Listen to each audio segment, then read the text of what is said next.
motherfuckers didn't think we were taking the week off, did you? You didn't really think we weren't going to bring you some MMA excellence just because there's no UFC card on Saturday, did you?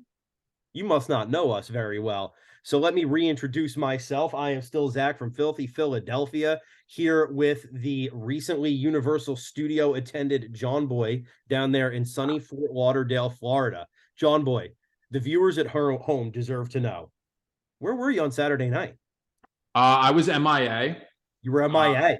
I was enjoying the nightlife in Orlando. Some would say I got after it relatively too much, but is that really a thing? That can be debated. No card this week. But we did our due diligence as always. We're going to recap UFC 283, even though I didn't see it live. Let me ask you this. What's up? The people who would say you got after it too much, mm-hmm. and let's Venn diagram it with the people who got FaceTimes from you on Saturday night. Yeah. Is that just a flat circle? Oh, absolutely. Yeah, 100%. Yeah. 100%. But here's the important thing. Did you have fun this weekend? Oh, absolutely. If you're happy, I'm happy. Appreciate that. Always love. Thank you for giving me play-by-play updates as well. It was like I was there in spirit. But I did a little research. I'm prepared for this week. I think we're going to have a little debate, a little friendly debate. I know you're not going to phone it in. I know that you're going to bring the heat as always. But I feel like we're holding out some big news for the people here, for the patients of the 10-8 asylum, the absolute fucking stark raving lunatics who tune in every week to hear us bullshit about the sport of mixed martial arts. We got a little treat for him tonight. We got a little something.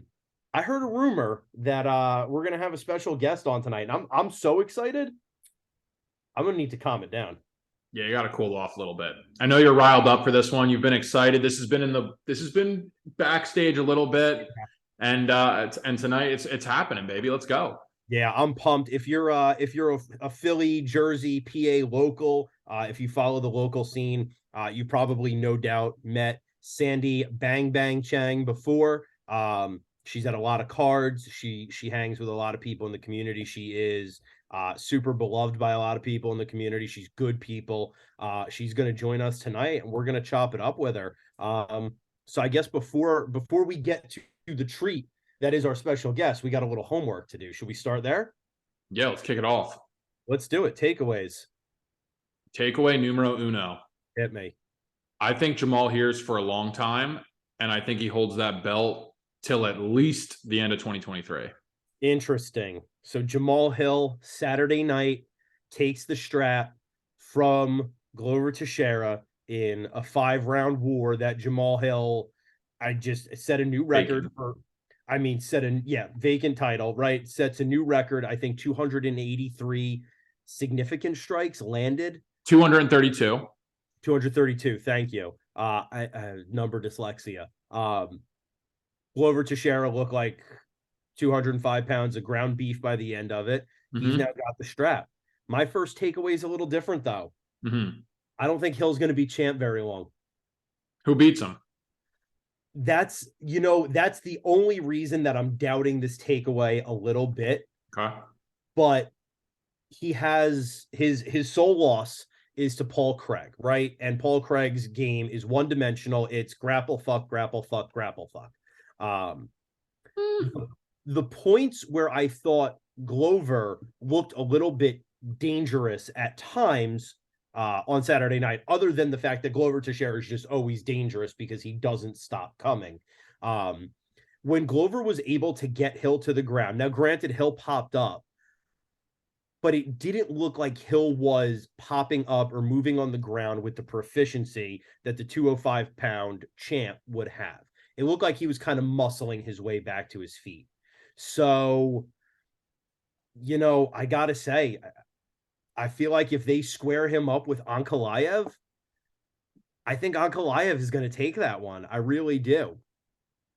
Yeah, I think he gets through Rakic. Mm-hmm. I think he probably gets through Yuri. And so if the UFC wants him to keep that strap, if they want Grand Rapids, Michigan to keep that strap, those are the fights to make. but I think they put him in there with Magomed. I don't think he's champ long. Yeah, okay. So Magomed Ankalaev is probably the worst matchup for him. I think we can both agree on that, right? Absolutely.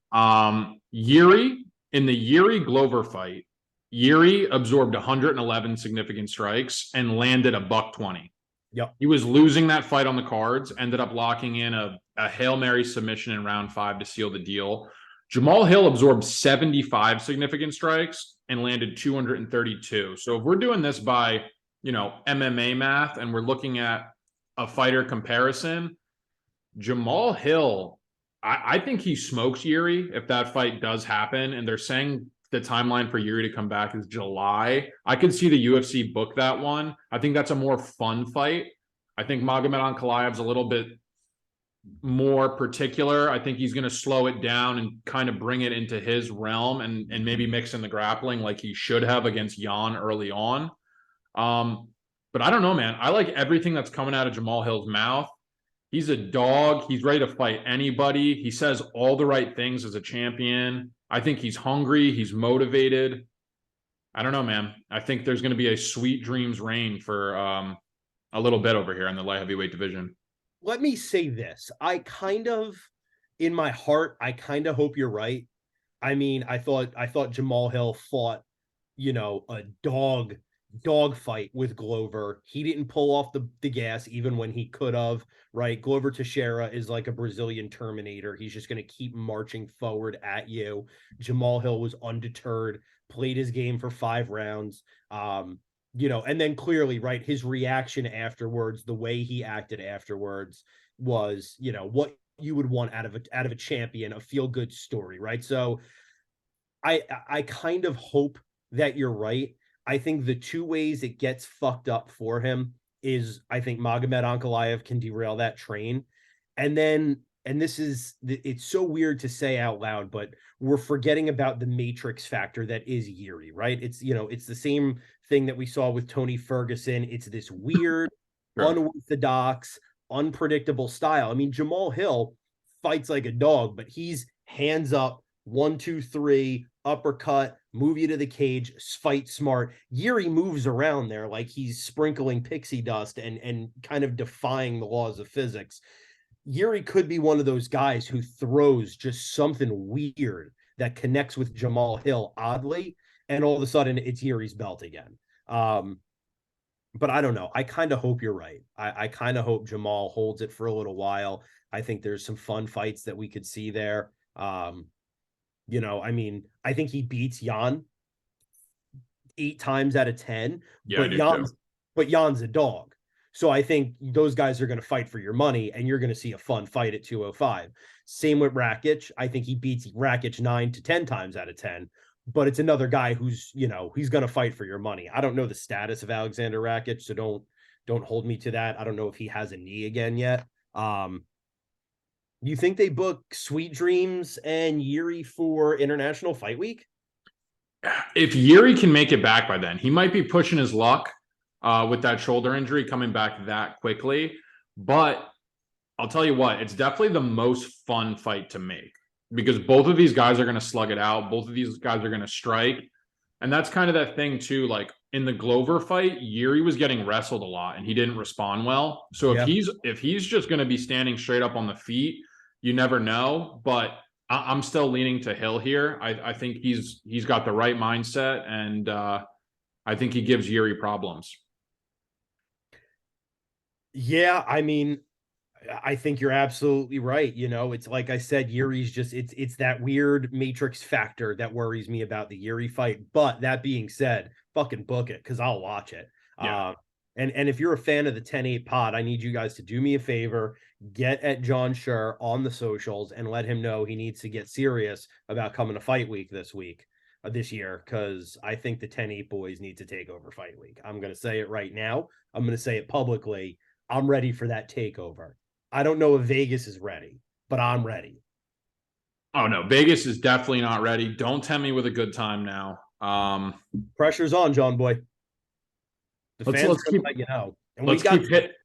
keep hitting some fights. Let's keep stringing some stuff together, and who knows, might be in the works. Because I know we're going to have some 10-8 fans there. I know we're going to have 10-8 fans there. So I'm saying it's time. You want to get to takeaway number 2? Yeah, let's do it. Hit me. Bonfim brothers are the real deal. What can you say? My second takeaway too. I mean, 2 first-round finishes against 2 absolute quality opponents. Both of their debuts. One's at $155, the other one's at 170. Terrence McKinney and Manor Lazez are pretty legit guys, especially to make debuts against, and to make light work in the first round of both of them is an absolute statement. Do I think Terrence McKinney's a little bit overrated? Yes. But nonetheless, watch out for the Bonfim brothers, man. Brazil's got 2 killers out there that are coming up the ranks.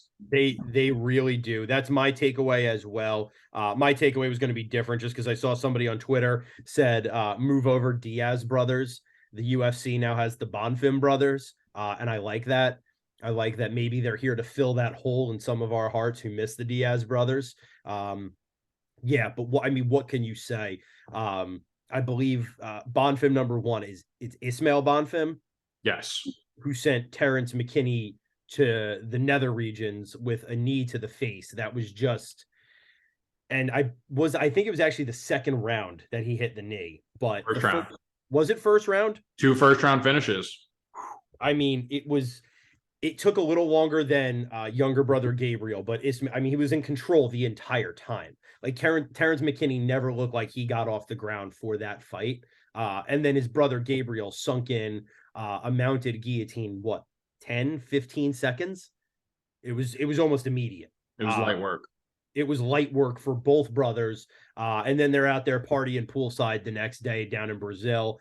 These guys are the real fucking deal. There's fun fights for both of them on the horizon. They seem like they're ready to get busy. What else can you say? I'm all in on the Bonfim brothers. Let's do it. I watched them on the Contender Series. I'm all in. I love it. Yeah, I mean, and also shout out Terrence McKinney because he took that L like a champ. He was drinking with the Bonfim brothers the next day, got on Twitter and was like, hey, it wasn't my night. It is what it is. You got to admire how a guy handles a loss more than a win. I take a lot more from that. So shout out Terrence McKinney. Even in the loss, he'll be back. I 100% agree with you about that. He handled it like a gentleman. Did you see that he's beefing with Barstool a little bit? I did. Yeah, he's beefing with the tiny one, right? The Robbie Barstool, the interesting guy to have cover MMA, but hey, power to you. Yeah, it's I guess that one was talking shit before the fight. I guess McKinney was like, this is why I'll never take Barstool seriously. McKinney gets knocked out, and then Barstool wants to pile on a little bit of the damage. Yeah, I mean that's a low blow for a guy who wouldn't even, step into an arena or something like that. But I mean, what do you expect really though? Yeah, I mean, look, however you feel about Barstool, I'm not the world's biggest fan of their MMA content. I think there's better places. For example, the 10-8 Round Podcast for your stuff. So it almost made me more of a Terrence McKinney fan to know that he's beefing with Barstool a little bit, to be honest with you. Yeah. I'm kind of into it. But that does lead me into my third takeaway. So if you don't mind, I'm going to jump the line. I'm going to give you mine. This is the time to book T-Rex versus Patty. So, and I'm going to show you my math. I know you're going to disagree. Let me show my work. Let's hear it. So take it back to the last Patty fight. He loses to Jared Flash Gordon, undeniably loses. Didn't even think it was really that close. I think he's overrated hype. I think he fucking sucks now. I wouldn't have said he fucking sucked, except for the fact that he tried to pretend he won that fight. You sound like me like a year ago when we first started this thing. Boy, your consistency is something I've always admired, respected, and appreciated. Don't ever get twisted, kid. But here's the thing, right?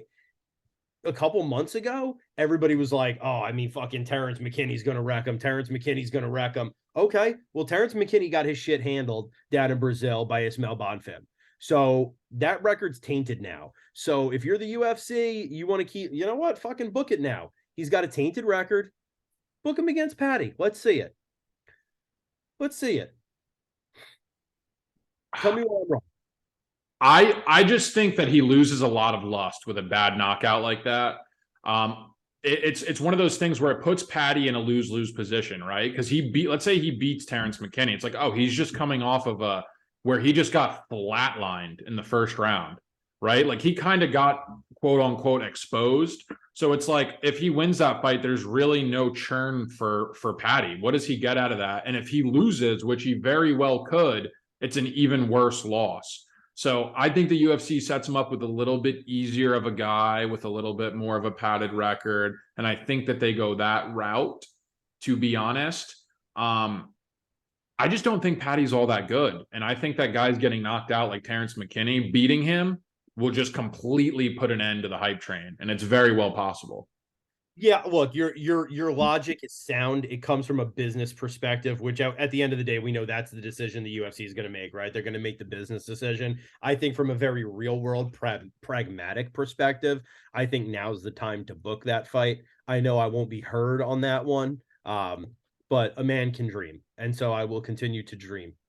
It's a fun fight. I mean, I watched the shit out of it. Like, it is a great fight to make. Just from a financial standpoint, I don't know if it's in the UFC's best interest. That's all I'm saying. Fair. It's fair. I guess we'll have to wait and see. I mean, Patty's having shoulder surgery in March, so if we see him this year, I'll be surprised. You ready for number 3? Hit me. Brandon Moreno, if you guys did not know, cemented himself as the better fighter over Devesi and Figueiredo this weekend.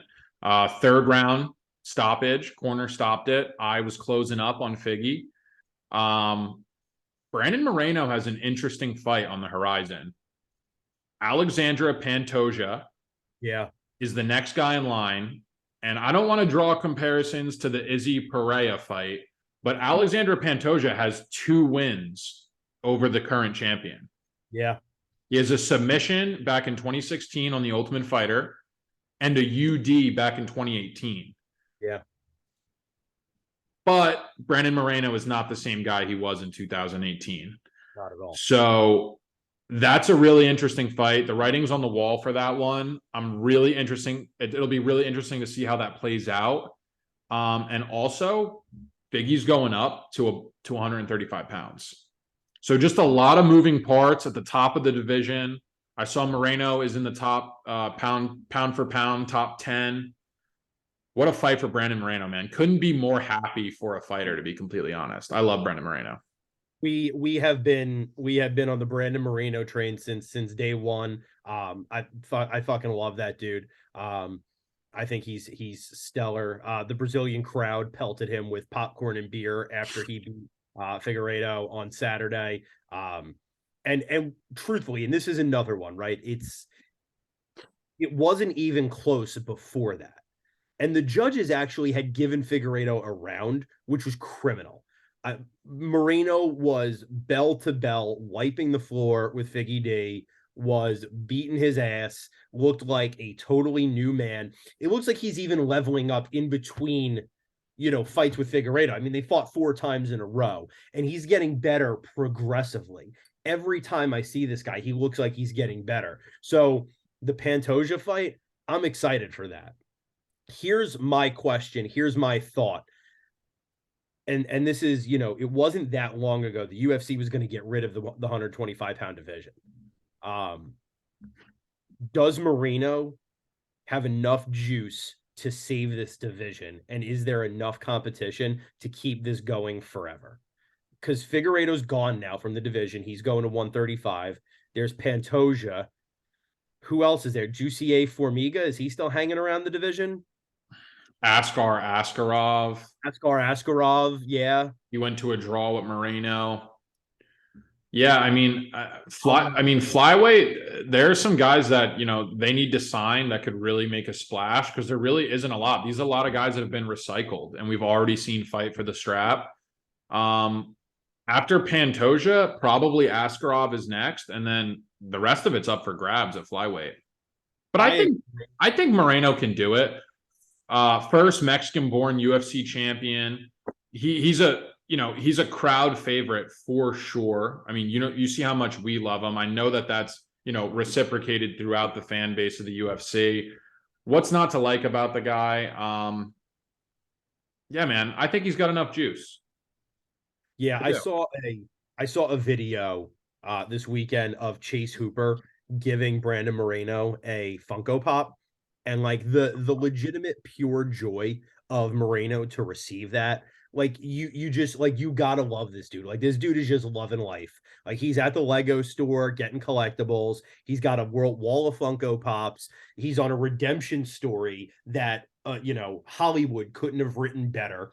He's now defeated like his arch rival, his arch enemy. He solidified himself. If it's just Brandon Moreno, I think it saves the division. But he needs a foil. He needs an enemy. Pantoja is going to be a great fight. I think there's a good chance Brandon Moreno has leveled up enough to handle Alexander Pantoja. I just worry about what do you do after that, right? You've got Oscar Oskarov, you've got Jussier Formiga, but you're going to run out of steam real quick in the flyweight division. And then Yeah. it's like, for a long time, the problem with flyweight was one, smaller guys tend to you see less knockouts, which maybe so, but these guys bang. And if you've watched Brandon Moreno and Davison Figueiredo fight, like this is exciting. But for a long time, nobody could touch Demetrius Johnson, right? And that was why they were going to get rid of the division, because what's the fucking point? There's number one, and then there's everybody else in the basement. Obviously Demetrius Johnson does eventually get unseated, but I worry that there's just not enough juice to keep that division going if Moreno clearly is running away with it. We'll see. Time will tell. You want to talk we got some, not a ton of news, but we've got a ton of fight announcements that are going to get us excited. You want to go there? Yeah, we can get into the fight announcements. I mean, there's a ton of them. There's a lot of heat that's upcoming. We broke the Cyril Gane John Jones news last week. We got a little Rafael Fiziev, Justin Gaethje. Starting with the best one. I mean, let's just start off hot, right? Let's not keep the people waiting. That's a banger.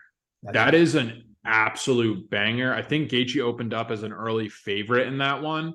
I'm gonna be honest with you. I don't know if I agree with that. I think Rafael Fiziev is a bad matchup for Justin Gaethje. I think he could be. I think he definitely could be. That's going to be a fireworks fight, though. I mean, that's just two dogs locked in a cage. There's going to be blood on that one. That's going to be a good fucking fight, man. It really is. I'm excited for that one. They announced Chris Action Man Curtis taking on Kelvin Gastelum. That's another one that's got a ton of potential to be a great fight. I like that. Excited for that. They're going to punish Flash Gordon by making him fight Bobby Green. Yeah, I think you'll be able to see the disparity in levels with Patty in this fight. Because I think Bobby Green tees off on Jared Gordon here.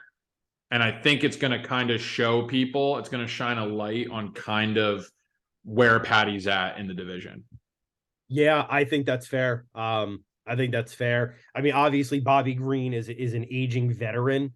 So I don't know how much that'll play into it, but if the Bobby Green shows up, Flash Gordon's in for probably a rough night there. Who else we got? We got Song Yadong, Ricky Simone. That's a banger at 135. Banger and a half. Ricky Simone has been on a hot streak lately. Same with Song Yadong. That's just going to be a good ass fight. Yeah, I like Song in that one, but that's a really, really good fight. That's some great matchmaking right there for sure. And then there's another banger. Hit me. Dan Hooker, Jalen Turner. Yeah, that's going to be great. Props to Dan Hooker. I saw this on Twitter. His last 8 opponents, these are the records: 5-1, 5-1, 5-1, 5-1, 8-0, 8-0, 5-0, 5-0.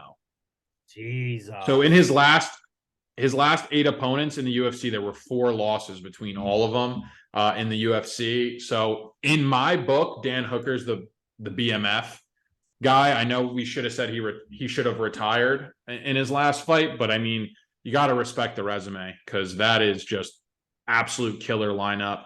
That'll be a fun one at 155, but I'm going to have to lean toward Jalen Turner early Yeah, pick. I'm going to lean Turner on that one, but that's a fun one. All the same, Fun it's one. fun. Exactly. We're all about fun here. We're all about fun here. Well, there's a I don't want to say there's a rumored fight. That's not true. There's a call out that's real interesting. Okay. There's somebody who's looking to avenge Glover Teixeira, his young Sith Padawan, his Darth Vader. Hotan is calling out Jamal Sweet Dreams Hill. Now that is juicy. That is, ooh, That gets me excited. that might be a bad night for Jamal Hill too. I don't know, man. I actually disagree with that. I actually like Jamal Hill in that one, but that one just has fireworks written all over. I mean, talk about stand and bang. Yeah. This is one thing too that I forgot to say early on.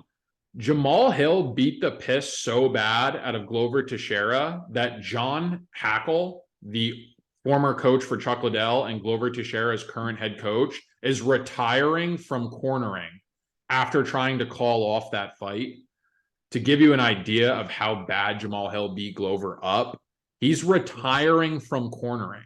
So we got to put some goddamn respect on Jamal Hill's name. Yeah.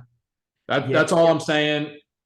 Poton going up to 205, he might be biting off a little bit more than he can chew.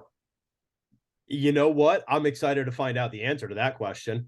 Oh, please. I would rather have them book that International Fight Week headliner. Yeah. Put that on the fucking headline. I'm there. Oh my goodness. I'll go then. I'm in then. Yeah, but you can't miss that one. There's just no way. We have evidence right now. If that's the headliner, I will do everything in my power to be at that fight. Yeah, I mean, that would be an absolute banger. There's just nothing else I can say. So, last rumor. Last rumor. Let's hear it. Conor McGregor's coach said he would bet his house that McGregor fights this year.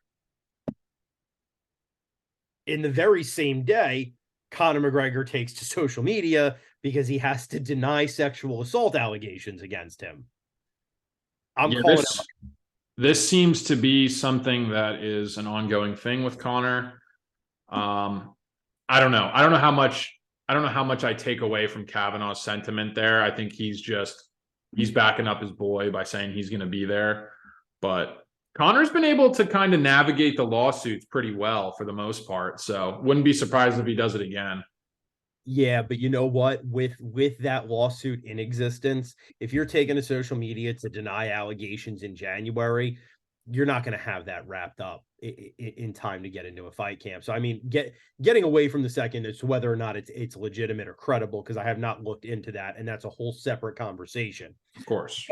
Just speaking about it from an analytical standpoint, there you can't fight a two-front war there. You can't be fighting sexual assault allegations and getting ready for a fight at the same time, or at least you shouldn't be. So I'm calling it right now. I don't think McGregor fights this year.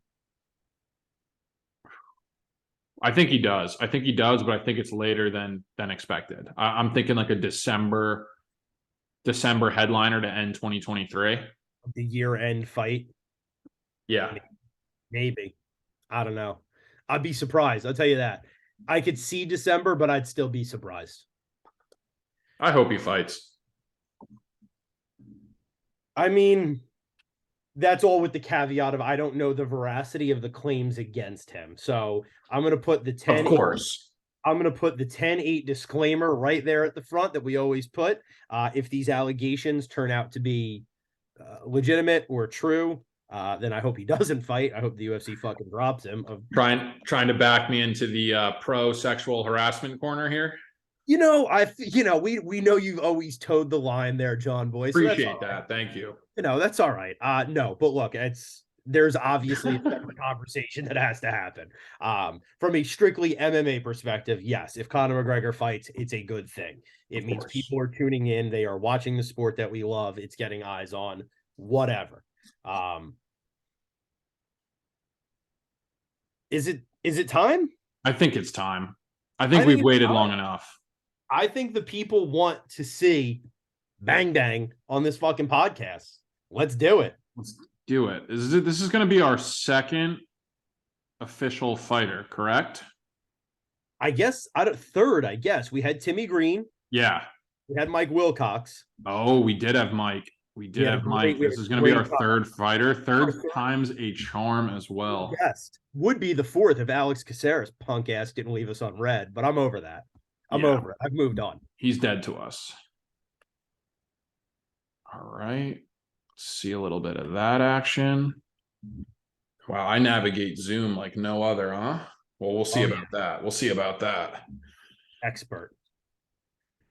The request is sent. Let's go. I am stoked. I am so excited. Sandy is such a cool person. It's going to be such a fun talk. I'm sure that she's been waiting by her laptop anxiously to get on such an opportunity of a show. It's similar to like an ESPN type vibe. I'm assuming she's really feeling right now.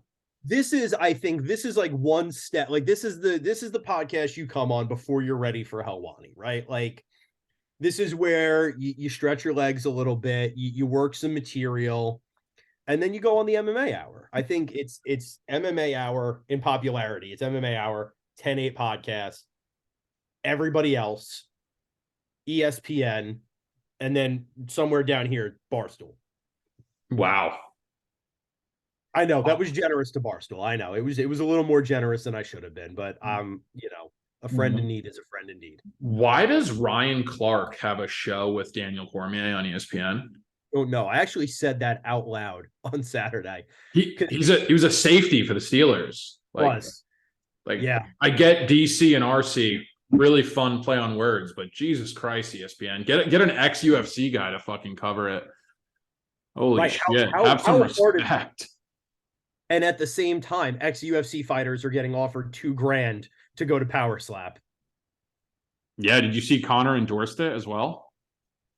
Did you see DC endorsed it and looked like he had a gun to his head?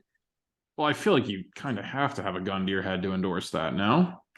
I don't have the bandwidth for it tonight to talk about it, but it's happened now. Power Slap has happened. It's fucking hard. It's as bad as we thought. My opinion on it is it's like, if you want to get slapped in the face for $2,000, who am I to tell you no, right? Like if that's how you want to go about making your money, go for it. I'm not going to watch it, but I feel like it's gotten a ton of publicity from people just shitting on it. And that's kind of the reason that Dana did it in the first place. So like, I don't know. It's a catch-22 with that shit. It's hard to watch for me personally. I draw the line there, believe it or not. I got to tell you, I do as well, right? And what is the standard for an MMA fight, right? Is the other fighter intelligently defending themselves? So I find it very problematic to watch a sport where it is technically against the rules to intelligently defend yourself.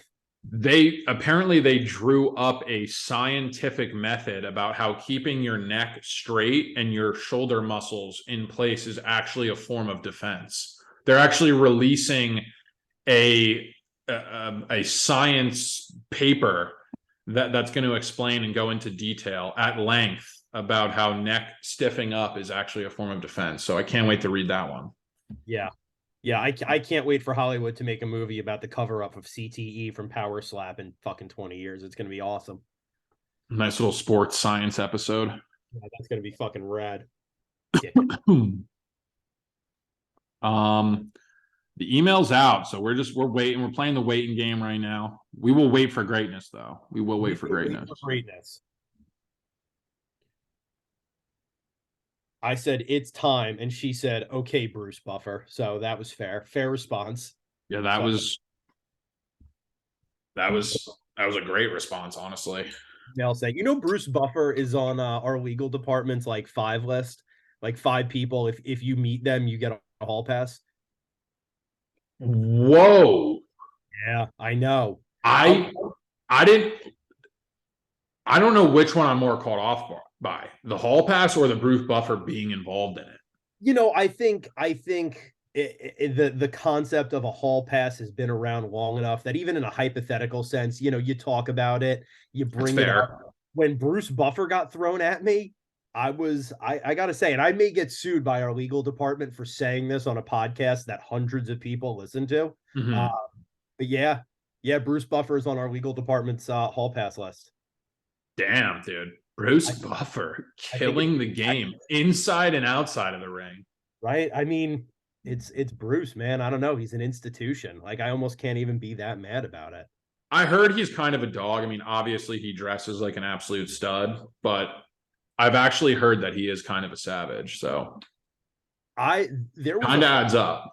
there was a Fight Lore episode about Bruce Buffer. That man has lived a life. Like there are stories that this dude has that are they're fucking insane.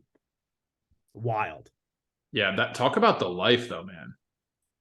Talk Right? about the life. I mean, yeah, it's the Oh, uh-oh.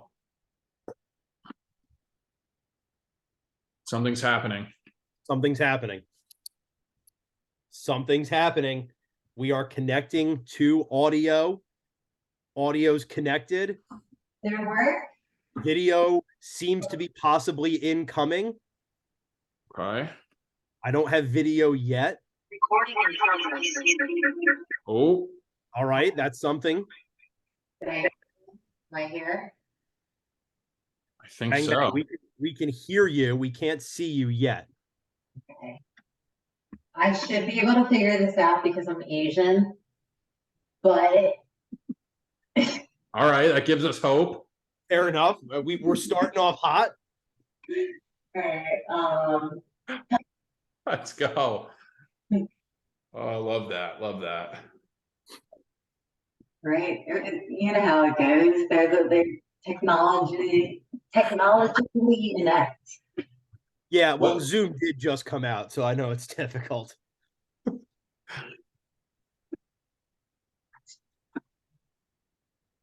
Bat Boy Surf Club.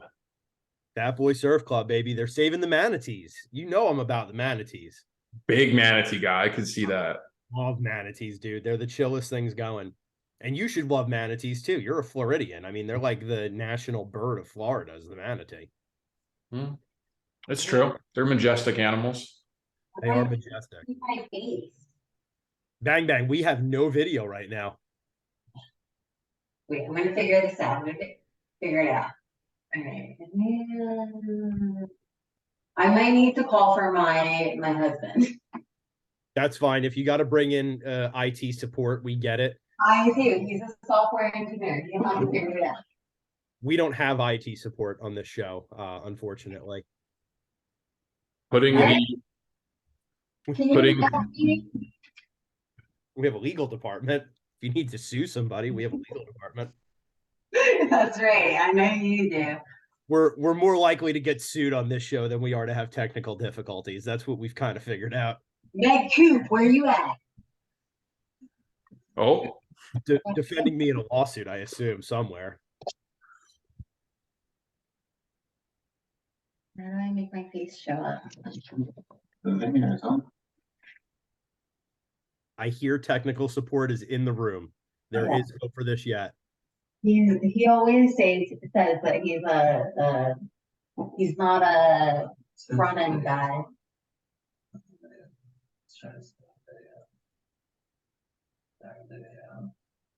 Should I log out and log into mine? Because it's on yours. You guys are gonna edit this, right?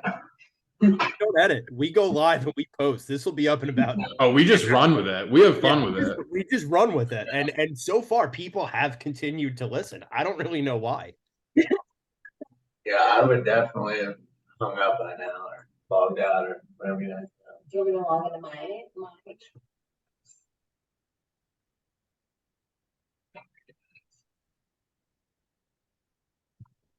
And it says you're logged in. Understand. Zach's gonna edit this one out. Zach's gonna become an editor overnight.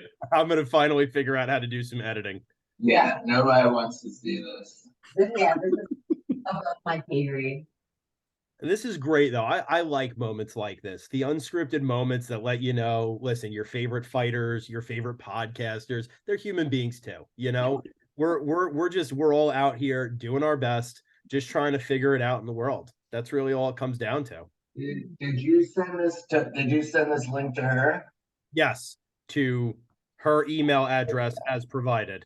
You want me to log into my thing? It looks like there's 2 Zooms going. This is a separate Zoom screen. So exit out of this. Yeah, right. Should adjust Yes, this. exit out of this. This one. Okay. Let's see. Video. Oh, we Hot video. got. Do we do it? Do we do it? Yup. Hot video. Ladies and gentlemen, Bang Bang Sandy Chheng is on the 10-8 Look at that. podcast. How, Woo! dude, We how are live. is it when your husband's a computer software programmer, you make things happen. That's it. You made it happen. You persevered through difficulties. That's what we've come to know and expect. And you're live. Wait, Zach, you look so crisp and clear and good. Thank you. I appreciate that. That's, Appreciate that. Thank you, Sandy. Thank you. Yeah. Hey, And so I've never met your friend before, John. What's up, Sandy? It is an absolute pleasure to meet you. Thank you so much for coming on. Zach has only had phenomenal things to say about you. So John, you're in Florida, right? I am. I gotta say, I love Governor DeSantis. Just gonna open it up with that.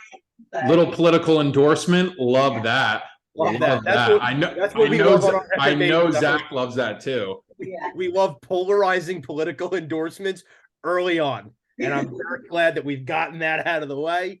Sandy, what's up? You got some training in tonight? How'd that go? Yeah, it was good. I'm always the nail, never the hammer, but it's okay. That's not true. You've beaten my ass several times in our friendship. So you have been the hammer. Yeah, no, it's good. It's good. I'm lucky because, I trained this morning, got a little recovery in the afternoon, and then I coach kids Muay Thai over at Quintilla, and then thereafter I do some jiu-jitsu over there. So fighting is a privilege for me. Like, a lot of people fight because they have to fight or whatever, but I'm very fortunate where I've put myself in a position where I can kind of do it for fun. Love that. Well, before we get into fighting and all that, just give the people at home a little tell them, if they don't know, let them know, who is Sandy Chheng? Well, that's a loaded question. I'm like an onion. There's layers to it. I feel like you know me in real life.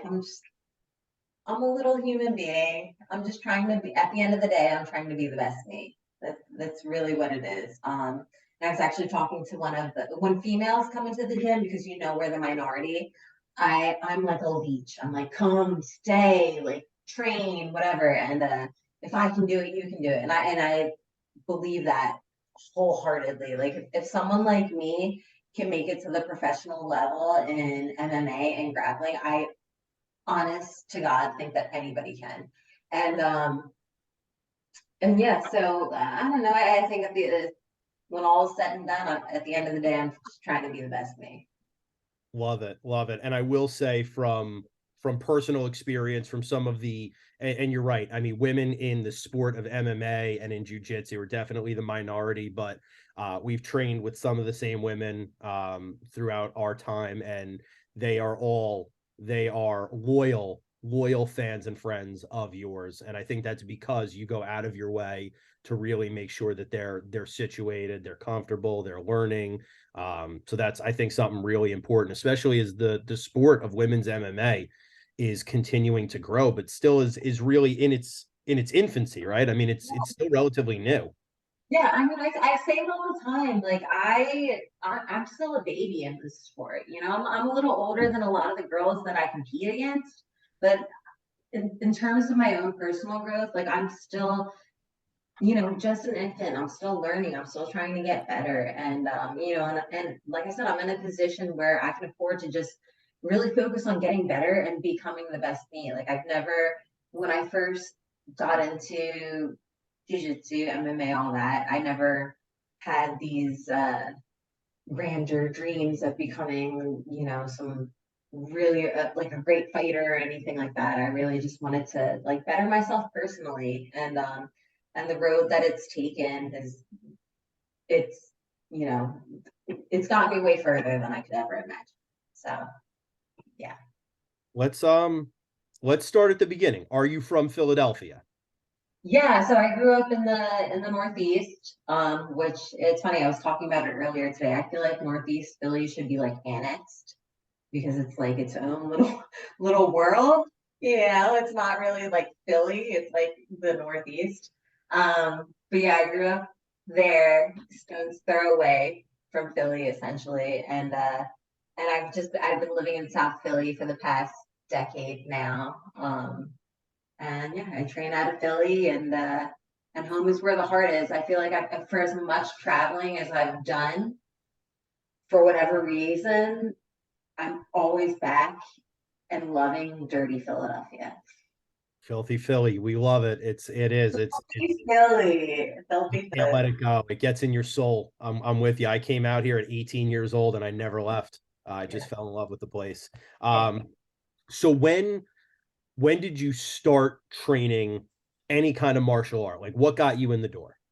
So I started 2014. I started training jiu-jitsu, and it's funny. So my now husband, Ernest, when I met him, he had just gotten his blue belt in Brazilian jiu-jitsu, and I didn't know what jiu-jitsu was. I was like, oh, that's cool, whatever. Um, but he would be training every night at the time he was at Gaddis here in South Philly, and I would go to the gym and I would pick him up and I would watch him roll with other dudes. And it's just a bunch of sweaty dudes on the mat. And I'm like watching, I'm like, that's gross. I'm thinking MRSA, like all the nasty stuff. And then he said to me, he goes, I think you'd be good at this. I think you're very strong for your size. And at the time, I just took it for what you take these things with a grain of salt. And you're like, yeah, okay, whatever. And he tried to get me on the mats for like a year, and I was not into it because it's predominantly male, and there were a few females, but the females that were doing it were not. Yeah, I'm a small human being, like I'm not very big at all. So it was just an intimidating thing, I guess. And Dadis had like a buddy day where you bring a buddy in and train. And Ernest goes, "You're gonna be my buddy. You're gonna be the person, like you're coming in and we're gonna train." And we go, and I go through the motions of the jiu-jitsu class. We're doing the warm-ups and I'm kind of moving around, doing as I'm told. And after all is said and done, he signs me up for a membership for the year. And and I felt obligated to go because he was paying for it. So at the time I was a cocktail server in Old City, and I would get home late at night. I would make sure that the cab drivers were watching me enter my home because I was subletting in a residence in Strawberry Mansion up at Temple University for a college student, which if anybody knows anything about Philly, like North Philly, Temple campus is not the safest place to be. So that's where I was living, and I would go home. I'd go home, I'd be home 3, 4 in the morning, and I'd turn to the cab driver and say, "Hey, like, can you just make sure you don't pull off until I get in the door safely?" And I was taking public transportation everywhere. And so the way I saw it was, at the very least, I could learn a little self-defense. God forbid something happens in the city, I can stay physically fit and learn something, a thing or two. And then I gotta tell you, the first few months I hated jujitsu. Like people get into the sport and love it, and they think I hated it. I wouldn't even go unless Ernest was training with me because I would only partner up with him because I only felt comfortable partnering up with him.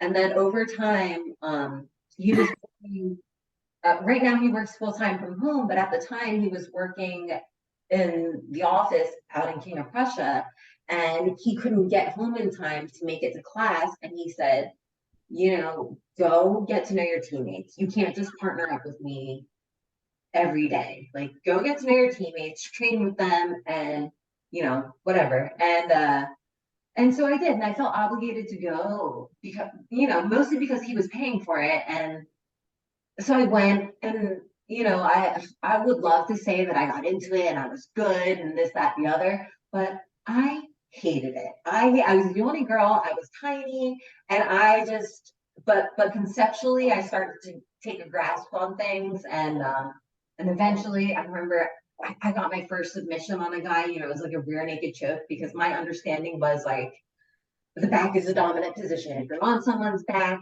like they don't know what you're doing. So for the first 2 months, I was like, I'm just gonna get on people's backs. Like, just get on people's backs. If this is like where it's at, being on people's backs, that's what I'm gonna do. So for the first 2 months, I was like, get on people's backs, get on people's backs. And then over time, I was like, choking people out. I was like, okay, like this makes sense. Like I'm doing this to people that are twice my size. It makes sense. And then over time, I started helping with like the kids program. And then my teammates told me, you should try competing because if you compete, you're going to go against someone your size, and you'll be able to measure where you are compared to other people, your level, your size, whatever. So I think my first jiu-jitsu competition, I ended up getting first place in the no-gi and then second place in the gi division.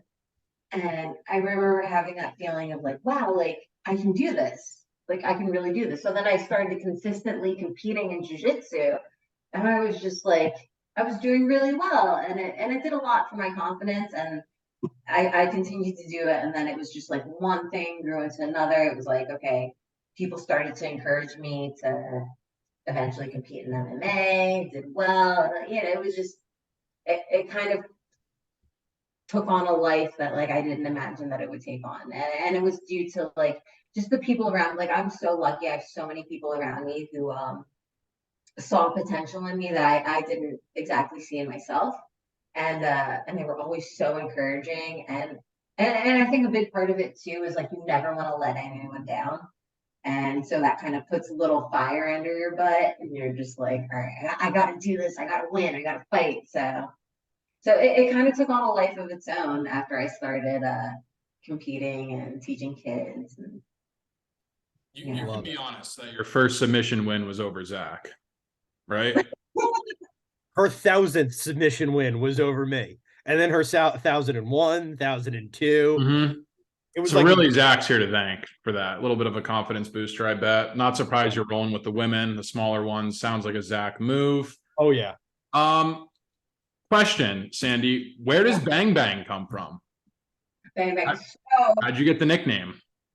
It's funny because everyone in MMA seems to have a moniker of sorts, and when I started fighting, they're like, she's got to have a nickname. She's got to have a nickname, and it was just Ernest and one of his really good friends, Chris. They were just chit chatting on the phone, and it like somehow came to fruition. And I was just like, all right, I'll like it makes sense.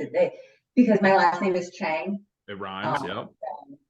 It rhymes, the whole thing. So they were like, like, born to Bang Chheng, Bang Bang Chheng. They like bounced it around, and then Bang Bang was the one thing that kind of finally stuck.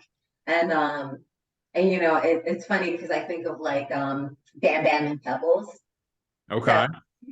So I feel like part of it is like that.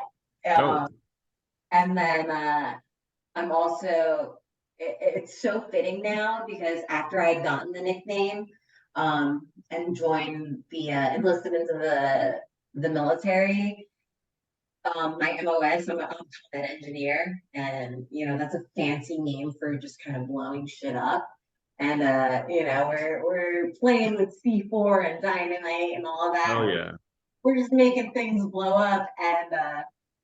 And it's funny, when I went to basic and I was kind of killing it at PT, and they're like, "Well, how is this little girl just kind of running through people and stuff?" And I found out over time that I was like an MMA fighter. And I found out that my nickname was Bang Bang. It was totally fitting. Like, it's everything just kind of fell into place. They're like, "Your nickname is Bang Bang." Like, hell yeah, That's awesome.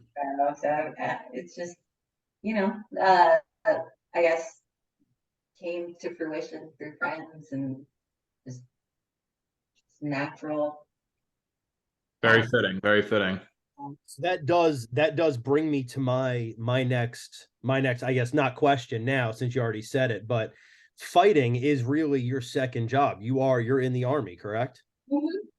Yeah, so for the Pennsylvania National Guard, I actually have drill this weekend.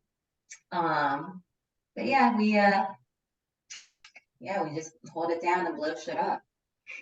Holding it down, blowing shit up. That's it. That says it all right there. So is it tough sometimes, or does it help, like, being an MMA fighter and then also being in the Pennsylvania National Guard? Like, is that a tough balance, or is it kind of work itself out?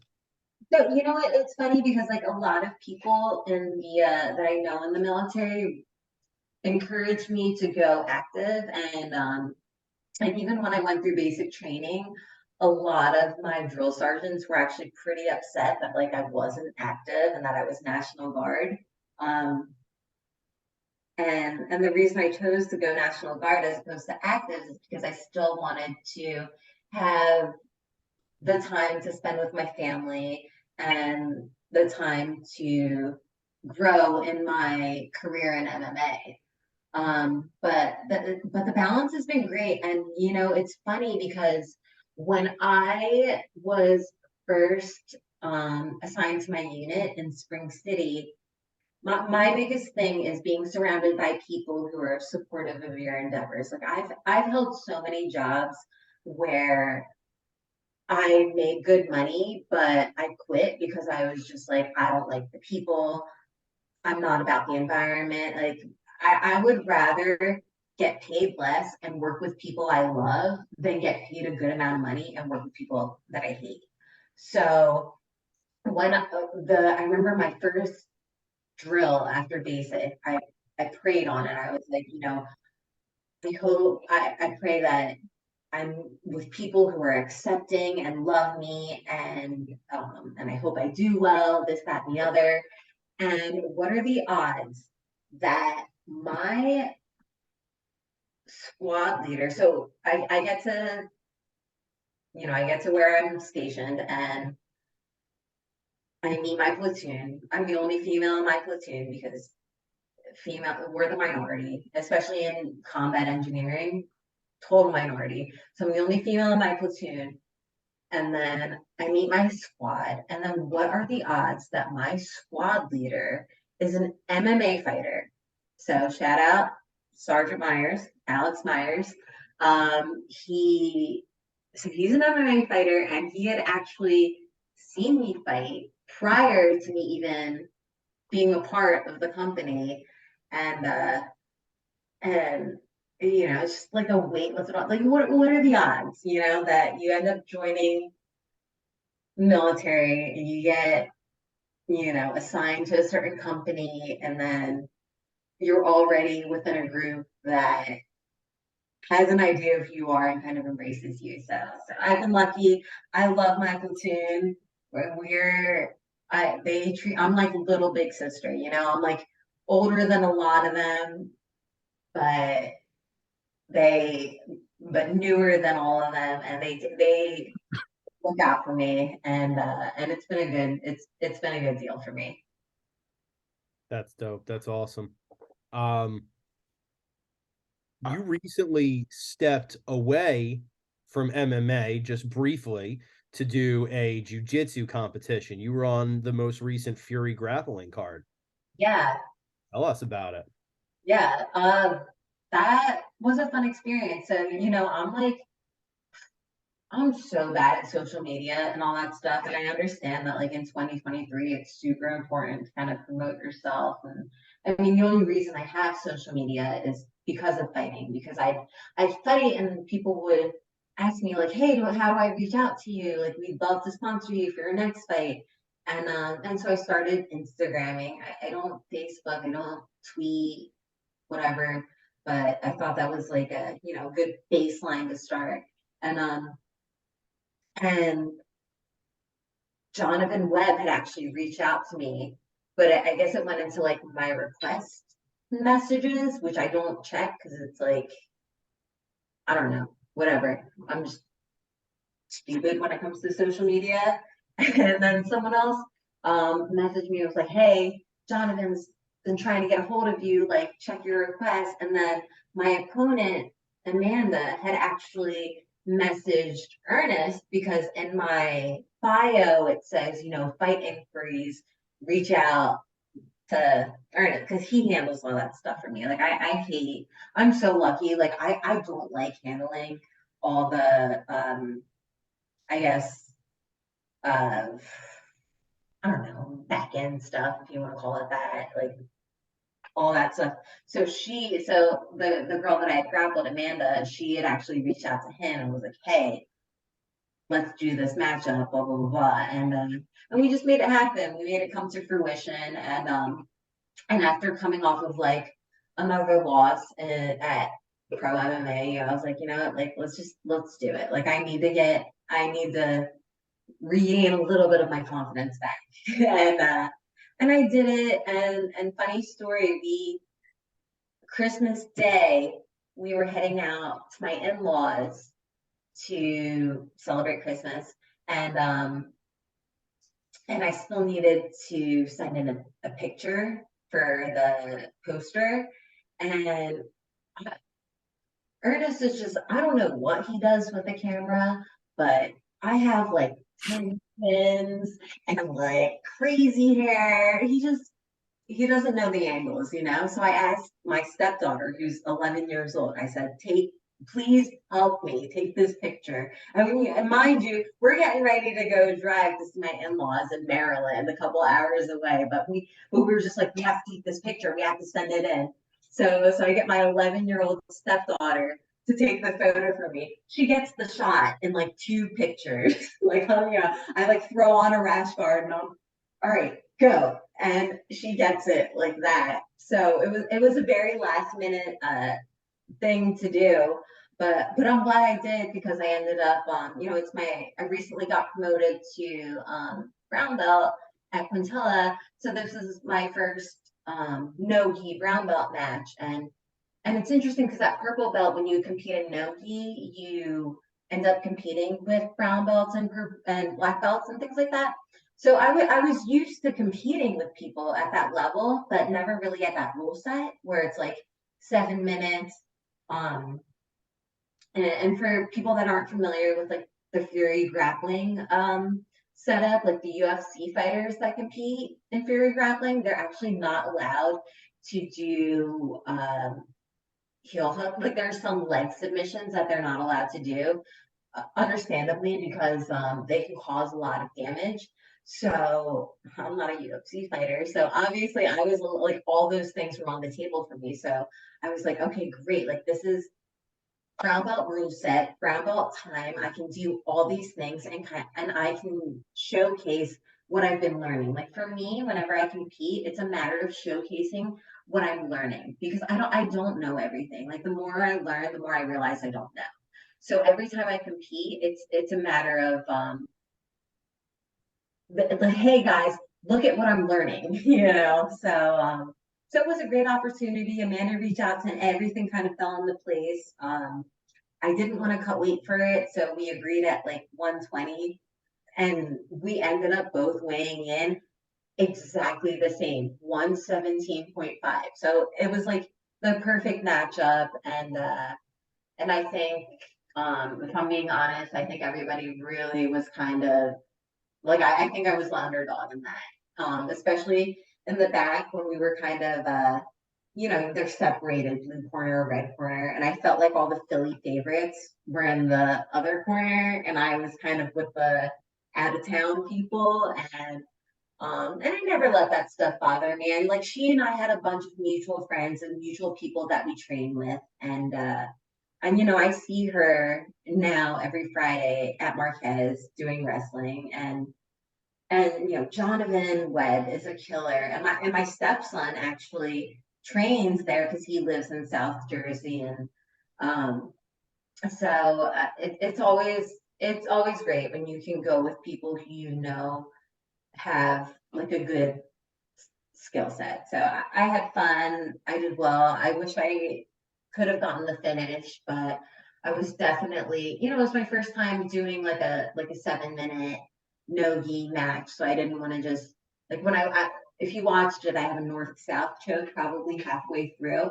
And I remember thinking like, all right, I can like really squeeze right now and like really blow my wad and be tired, or I can just like transition. So I chose to transition because I didn't know how I would feel after like trying to squeeze the crap out of her neck. And then looking back, I was like, oh man, like I wish I got the finish, but like a win is a win. So Oh yeah. I'm happy. Well, that's the big takeaway, right? You got the win. Yeah. It's all that matters. Love a good underdog story as well. I got 2 questions for you, Sandy. Yeah. Are the jitters different going into a grappling match than a fight, knowing that in a fight you have the possibility of getting punched in the face? And 2, which one do you see yourself doing next and why?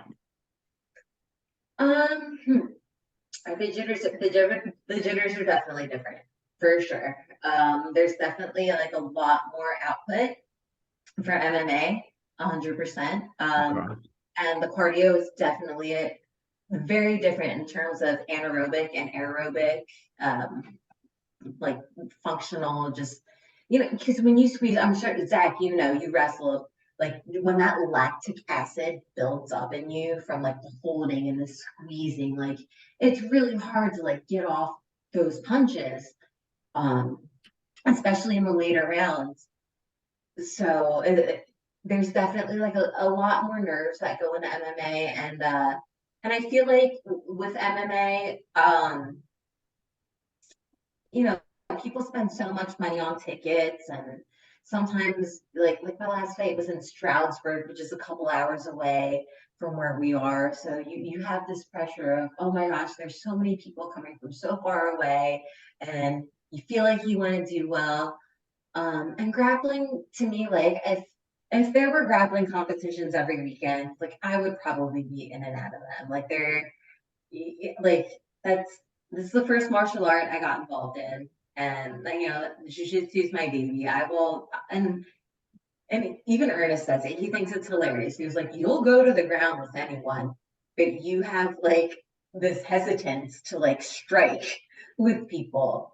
Because at the end of the day, nobody likes getting punched in the face. Like I don't care how good you are. You don't want to get punched in the face. You want to get kicked in the head. Like that sucks. Getting head kicked sucks. So straight grappling is so much safer, and it's ironic using the word it's safer. We're trying to choke each other out and break each other's limbs, but there's less damage that can be had in grappling as opposed to MMA. And in terms of what I have coming up next, I'm always looking for something. I am. So I have a few people that I've reached out to for grappling that, are going to tell me if they have something available. And then I've reached out to a lot of promoters. And the problem with like MMA for me is, the majority of my amateur MMA fights have been at 115, And I've never weighed in at 115 for a 115 fight. The most I've weighed in at 115 for a 115 fight is 113. Right now, I'm walking at 120, which is the most I've been able to walk in my entire life. And once you get to the pro level, you see girls that are way bigger than that, cutting down to 115. I was actually watching UFC this past weekend. Jessica Andrade was fighting, and they were talking about how she won the title from Rose at 115, but this past weekend she was fighting at 125 and she fought at 135. Like, those are numbers I've never seen in my life. Maybe on a Thanksgiving, maybe like a big Thanksgiving dinner, I'll be like 120 something. But but so I think, like, and even my last opponent, somebody told me they watched an interview with her, and she was saying that she cuts from like 140 something to get down to 115. And when you get into those later rounds where they're longer, it makes a difference. At amateur, you're doing 2-minute rounds or 3-minute rounds. And once you start adding on time to that weight makes a difference. And in my own personal experience, like, it makes a huge, huge difference. So I think for my next fight, I'm going to go back down to 105. But the problem therein lies that it's hard. Like, the pool for females is small to begin with. And then the pool for females at 105 is even smaller. So I'm trying to branch out, go outside of the area. And I'm hoping, and I hope all of you guys like pray for me. We have a matchmaker from Combate Global who's looking for somebody for me at that weight class. So hopefully she'll find someone. She seems like super proactive, and her name's Wendy. She used to fight herself, so I'm sure she has empathy and understanding with how it works for females. So I'm hoping she finds something, but we'll see. It starts to become difficult when you compete against females, like local females, and then once you start kind of building a reputation and this, that, the other, it becomes difficult to find opponents who will accept the match. And then now that I'm pro, we just have to make sure we're making the right decisions. Like, as well as I did as a strawweight and amateur, the reality is I'm not a strawweight.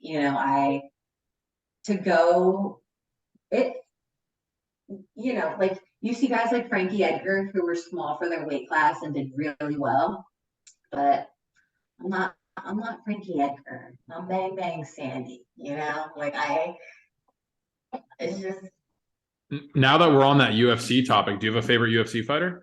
Oh, you know what's funny? I retired. I love Khabib Nurmagomedov, and I feel like that's such a cliche thing cliche fighter to choose, because he's undefeated and he's like the best.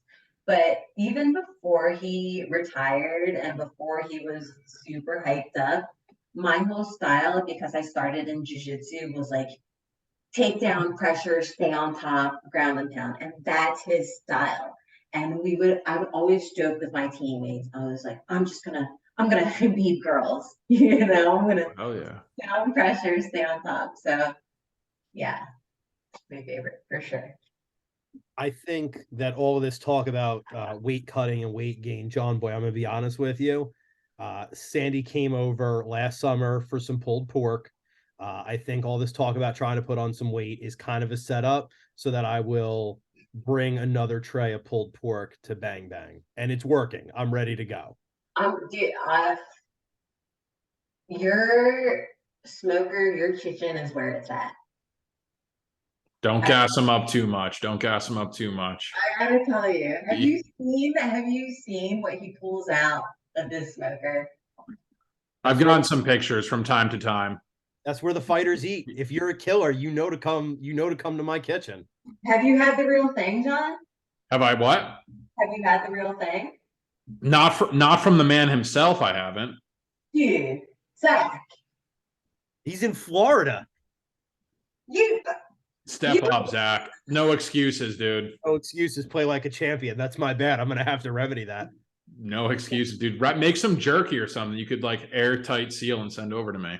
I'll get right. I'll start tonight. I'll make you some jerky. You heard it here right now. Be the making John jerky. Let's go. So Sandy, it's you've brought up, I think, a really good point, which is that the pool for women's MMA is growing, but is still small. So who in women's MMA do you look up to? Do you try to emulate? Have you met women's MMA fighters who were like, I want to be just like her. She's a great example of our sport. Like, who stands out to you? As far as like emulating somebody, I don't know. But as far as like admiring people, Amanda Nunes comes to mind. Like, especially because her opponents have always spoken highly of her and have always said like even Misha Tate was like, she's like, that girl hits like a dude. It's like a Mack truck coming at you. And for your opponents, like, give you props like that and say something like that, like it's a huge compliment. And just her story in general, coming from Brazil and stuff like that is a beautiful story. And she and her wife are doing really well, and they have their kid now. Who else? I mean, I train with a few like professional female fighters who I look up to.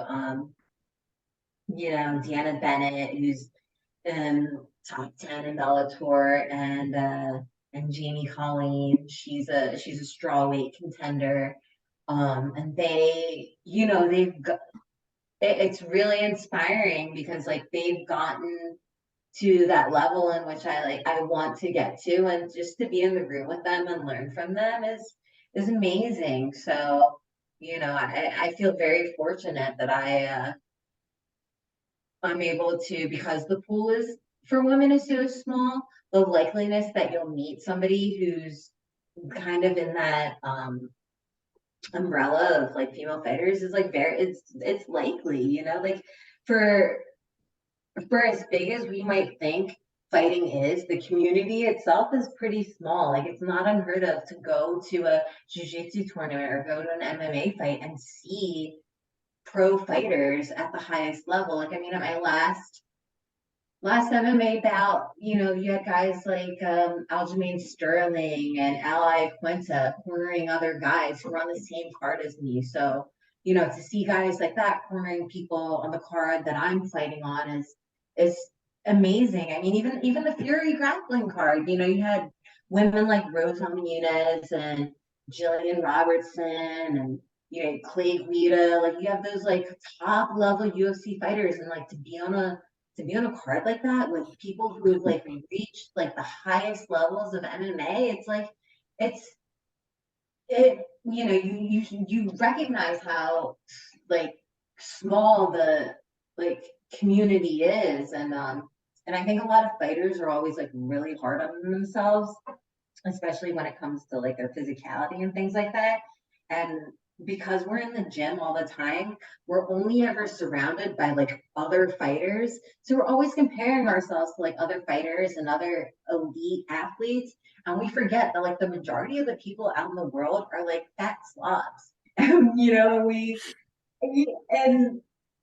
it's like I think a lot of people are harder on themselves than because we're so caught up in this world of like being around people who are at the highest level and so strong, and then you're your own worst critic, right? So but then when you try to see it from like the outside looking in, you're like, all right, I'm doing okay. Like, did you know, so real quick, you're apparently statistically you're more likely in America to, I know what you're going to say, be a millionaire then have a six-pack. Right? Knew Isn't it. that crazy? Saw that on IG as well. You guys are saying I'm going to be a millionaire sometime soon. I hope so. Definitely ain't getting a six-pack. Ain't coming. The six-pack ain't showing up anytime soon, so I'll take millionaire. if you keep smoking that pork, that six pack might not come, but You know, that's interesting. I mean, I was just in Orlando. I was just in Universal Studios, so that supports that narrative for sure. We'll just leave it at that. yeah, and I think fighters forget that. They forget that, like, we're surrounded by so many strong, talented people that we forget that the majority out there is like, Yeah, you're a product of your environment for sure. right. So I mean, I know Zach's a part of the Fat Boy Surf Club over there, but That's right. well, I don't know. You look good in a singlet. You do. Oh, Zach, getting some props. Yeah, if you have severe vision issues, I look awesome in a singlet. If Yeah, you're like, I think Sandy was a little dehydrated that day. yeah, if you've been on a desert island for 10 years, I look great in a singlet. Ooh. I'm the only person you know with 2015 vision. Is it you? You have 2015? I have 2015 vision. At this point, I shouldn't even have a driver's license. I can't see shit. That's why I like jujitsu. It's because we're always connected, so I know where people are. I go to Muay Thai, I just get pieced the fuck up. You close your eyes and you feel for something. Yeah, that's it. Just, I'm vision questing it out here. John Boy, what other questions you have for our guests before I get to my favorite segment? Oh God. I mean, I really don't want to delay this any further. Zach takes a lot of joy in this, and I can see it in his face how excited he is to ask you these questions. He's probably worked all week on this. Can I ask you guys? Can I interview you guys real quick? Yeah, hell yeah. Am I a good interviewee? This is my first podcast. I gotta say, you have told me, because we're friends, you've mentioned how nervous you were going to be and you didn't know if you wanted to do this. This has moved seamlessly. This has been the easiest podcast I've ever had to do. I haven't said shit tonight. This has been great.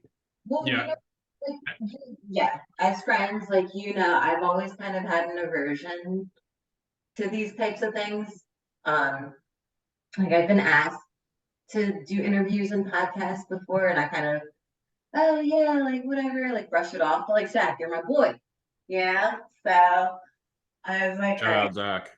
I gotta tuck my tail between the legs and just do it. And then I feel like 2023, this day and age, it's super important to self-promote. And I see I've seen so many people get opportunities because they were better at promoting themselves than guys who are actually super talented and lack that aspect of their career in promoting themselves. And I was like, you know what? I don't have anything to lose. I'm just gonna come on here. I'm gonna talk to my boy. We're gonna shoot the shit, and it is what it is, So. Yeah, I mean, not to knock our two prior fight guests, but this has definitely been the most insightful and definitely the most I've learned about behind the scenes of a fighter. Truly, I've learned a lot in this podcast, and appreciate you coming on. And because you came on, I'm your boy now too, so you can add me into that. Zach, without further ado, I gotta say real quick though, and just as a testament to, and I told John when I wanted to get you on the first time, I was like, look, we got to get Sandy on. She's got so much love in the local MMA community, the jiu-jitsu community. While I was at the gym tonight, I came out and checked my phone, and from you saying you were going to be on the podcast tonight, we have 10 new followers. So, and that was in an hour. So whoever those 10 people are, you got mad love in the community. Everybody I've ever met who knows you is a huge Bang Bang fan. It's not even a judgment call. So here's the segment. All right. And I've got two. One of them is a repeat because I think it's a good one. And then one of them is going to be a local Philly one. Are you ready? I'm with it. So here's the rules. It's a hypothetical. Who would win in a fight? It's MMA rules. Okay. All right. So number one, local Philadelphia treasures. In one corner, blue corner, Philly fanatic. Mhm. Red corner, Gritty from the Flyers. Who's taking the dub? Gritty. Yeah. Gritty. Yeah, I think that's fair. No hesitation. I think that's fair. Gritty's got that dog in him. Gritty's gonna box you up against the cage. He's got it in the name, you know what I mean? Like I feel like part of fighting is like they always talk about like you know, mental warfare. He's got it in the name. Gritty. You know? Warfare. Yeah. Mental warfare. Well, so we are gonna pick last one. We've done it before. I want to do it again. I want to bring it back because it's my favorite one. We've got two tough guys for this last fight. All right. Red corner, Teddy Roosevelt. Blue corner, Winston Churchill. Who's taking the dub? Oh, that's tough, dude. That's tough. So, okay. Dang, that's tough. And I'm big on like, okay. I'm gonna go. Do you hear him right now? Yes. Ernest is out there. Yeah, he hears these questions and he's like he's trying to chime in. Okay, so I'm going to go Teddy Roosevelt because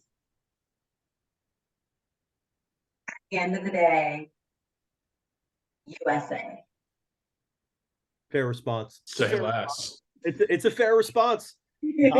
Gotta love the home team. I love it. I'm going by the country. But like that's a tough. I gotta do some. I feel like I'm gonna do a little bit of reading now. You know? I mean, listen, both guys, big boxers, big pugilists in their time. Yeah. Both guys, historical tough guys. We'll tell the fans at home if Sandy does change her answer, we will announce it on the next podcast if she changes her answer. But Roosevelt also did judo, right? Not just boxing. He was one of the earliest ambassadors for the sport of judo in America. Yeah, he did judo, and dude was riding mooses. At the end of the day, grappling wins, right? Who rides a moose? Yeah. Teddy was ready for the Shark Tank. I love it. I love the answer. Teddy got was he polio, right? Was that what it was? Yeah, he was a sick kid and all that. I bet you he was still killing it in that wheelchair. That's FDR who was in the wheelchair. That was right. Yeah, Yeah, don't pick the guy in the wheelchair to win the fight. Never mind. Yeah, right. Getting people mixed up. John Boy, should we have Sandy do our sign off for us? I'd love that. All right, Sandy, you're going to do the sign off. It's the same sign off every week. I'm going to hold it up. You're going to read it for the fans at home. Are you ready? Okay. All right. 2015 vision coming. Here it is. Okay. All right, guys. Call your mother. Tell her that you love her. Say less. We out. Peace.